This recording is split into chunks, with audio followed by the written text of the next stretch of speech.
Hey everybody, it's Jenny from Norman Wright. We're following the airflow through the HVAC system, so it's already come through the water coils now, and the next thing it's likely to see is the fans. The fans are a pretty important part of the system because the fan is what's pushing the air through the system, through the ductwork, and out to the occupant. So let's talk today about some fan basics.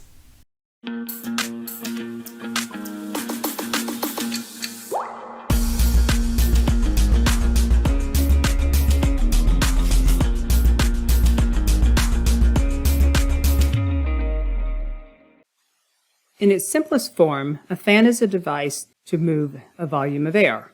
It's comprised of a housing, an impeller, and a motor.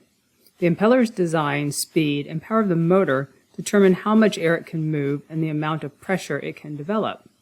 I've mentioned pressure drop in most, if not all, the preceding videos. Pressure drop is how much pressure is lost to those components in the airstream. The fan is what is making the pressure that is in the airstream to start with. In very basic terms, if you have a fan that can produce 2 inches of pressure, and you put 4 devices that have 0.25 inches of pressure drop immediately after it, you would have 1 inch of pressure drop across these 4 devices, and the remaining pressure in the fan would be 2 inches that you started with minus the 1 inch pressure drop equals 1 inch. Okay, let's give ourselves some space. The 2 basic fan types used in HVAC are axial and centrifugal fans. In an axial fan, the airflow moves parallel to the shaft. This would be your typical ceiling fan at home or a prop fan that you've seen many times on buildings or even your computer. In centrifugal fans, air comes into the center of the fan and is blown out at a right angle. These are usually what you see in air handlers. Centrifugal fans are also referred to as blowers.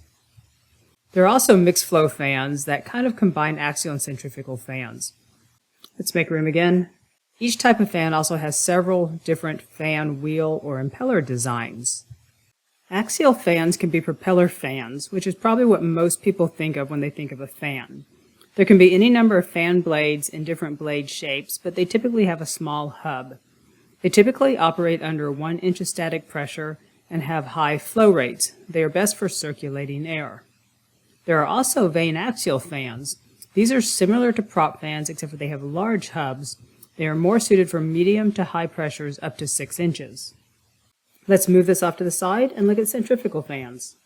Centrifugal fans can have radial blades, radial tip blades, backward incline, backward curved, forward curved, or airfoil blades. Let's look at each of these. So let me draw the housing, and I'm just going to copy that over so we all have the housing drawn already. So radial blades kind of look like this. They're just straight blades that come out from the center. Radial tip blades look kind of like this. Radial and radial tip fans can handle higher pressures than most fans.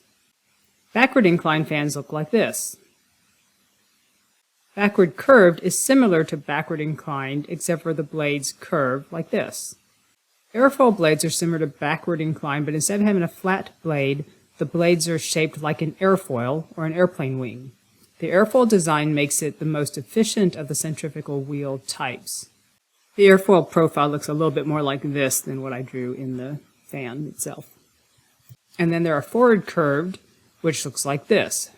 Let's make room one more time. So fans are used as part of air handlers, fan-powered VAV boxes, fan coils, and fan filter units. They can be used for supply or exhaust. They are also used as wall, roof, and bathroom exhaust. In HVAC, they can be small like your bathroom exhaust fan. They can also be the size of a room for industrial applications. Fans are a major part of the HVAC system, so we'll definitely be covering them in future videos. For now, that's an overview to different types of fans and fan blades. Don't forget to subscribe to our YouTube channel, and thanks for watching.